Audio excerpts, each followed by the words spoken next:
I'm having a artist freak out, sort of life freak out, but also those are the same. One of the things that I have plummeted in, and this has happened many a time, um, but this time is unique in its own, is what am I doing this for? Because duh, we all have that. Um, in one way or another, in one aspect or another. And one of the things with like my art practice that I just have not understood recently is like, in the grand scheme of things, I'm a baby artist. And I say that on purpose, like in like a fun, beautiful, good way. And there's parts of me that are not that in the world of like understanding, and I've made some stuff, you know, like I've made some things, and yet also I've made nothing. I've actually made nothing. And like those two things are kind of true at the same time. Um but within both of those things being true, within the Brooke makes things and she doesn't, Schrodinger's cat, yeah. Um in being a young artist, I think it's actually the best thing to do is to continuously be making new things. New meaning I don't need to make one thing one time and only ever make that one thing, which is very American of me to be like, you know, don't stick to the one thing. Go try and find every single new thing. Find it, you, whatever.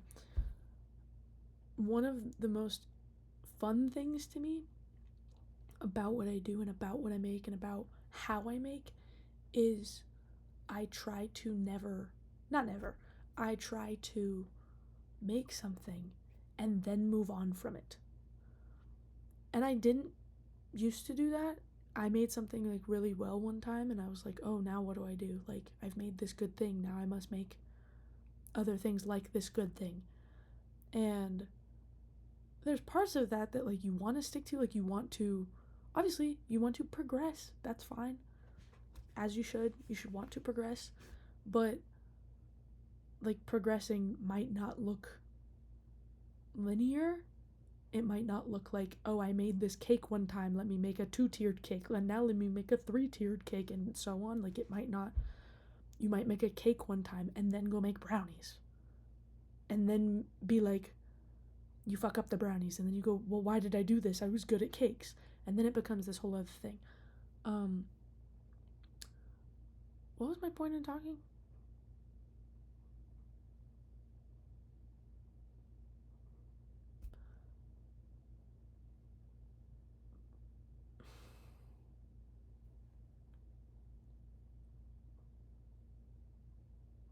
I think that's where I've been stumped recently. I've been very stumped because I have felt, whether it's true or not, whether this is a fact or not, in the world of fact, but I have felt like I made a cake and the cake was really good and really well received. And then I made brownies and I burned them. And then I made brownies again and then I burned them. And then I made cupcakes and then I burned them. And then I made brownies again and then they weren't even burnt, they weren't even cooked. Like, that's how I feel like what I've been doing.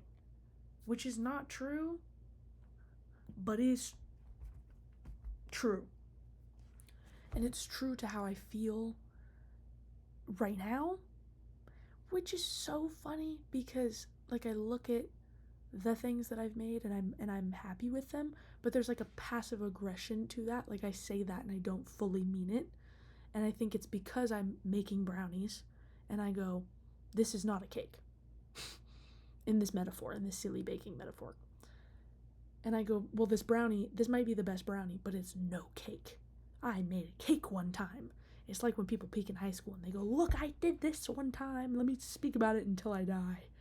And I'm like, that's how I feel with it. I'm like, well, I know how to make a cake if I needed to. Don't look at this burnt brownie. I knew how to do that.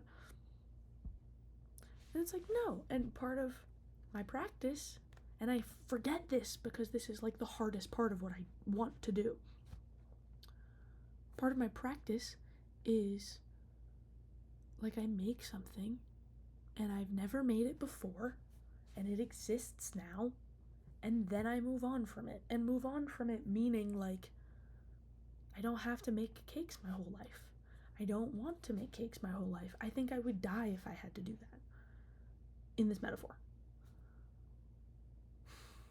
There's some people who find that to be their purpose. I knew how to make this cake. I'm going to make it until I die. And I'm like, I love that. And that's awesome. And we need that. We as people, we need those people. We need consistency. And consistency is useful. And for me, for what I do to make ideas, for what I do to produce thoughts and sculptures and the stuff that I do, is so not that. It is not. And I really don't want it to be. I don't want it to be repetitive, and I don't want it to be consistent in any way. I want there to be themes that are consistent, but not a row of cakes. I want a row of everything else. And I think one of the things, this was my whole thought. Oh my God, I finally found it. One of the things I've been frustrated with in my lack of understanding, and I think I just got to in my previous video without even meaning to, but this is the point. One of my fascinations with power lines has been lack of understanding. I love that I don't understand them. Like, I love that I'm like fearing I need to write this down, but the whole point of me doing these videos is this is me writing them down, sort of. I get frustrated when I look at something that somebody has made. And this is subjective opinion. This is just subjective, and that's what that is. I get frustrated when I look at something and I just know what it's about immediately. Because yes, there's room to think, and yes, there's room to dilly-dally and whatever. That's with anything, sure. But when things are on the nose, when things are in your face, when whatever, when the meaning of the thing is very obviously just like, duh, I'm so bored. And I'm bored because there's no work for me to do as the viewer. There's no questions I have. There's no room for space. And I think I lost that for a while. I think I got lost in that. And I think I forgot that that's what I was frustrated about. Because I recently made this crane, and I really love it. It's just a cool thing.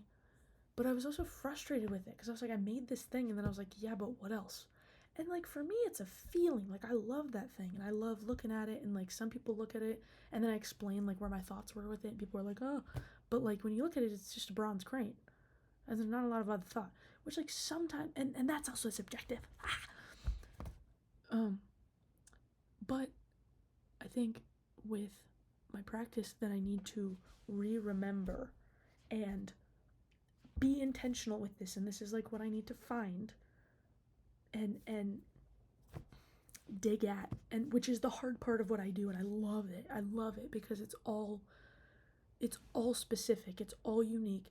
One way of doing this does not work for the other, is making something that doesn't tell you the answer. Giving an idea that makes you confused, with guidance but confused. Making something that doesn't make you know what it's about off rip. And looking at a power line and going, I know this is a thing, and I know what its vibe is, but I couldn't tell you where or what or this. There's things that you don't know. And I lost that for a long time. And I need to pick out and put down on what I'm doing what people are not going to know about what I make. Which is hard, because sometimes you actually know about it, and sometimes you might not. Woo-hoo.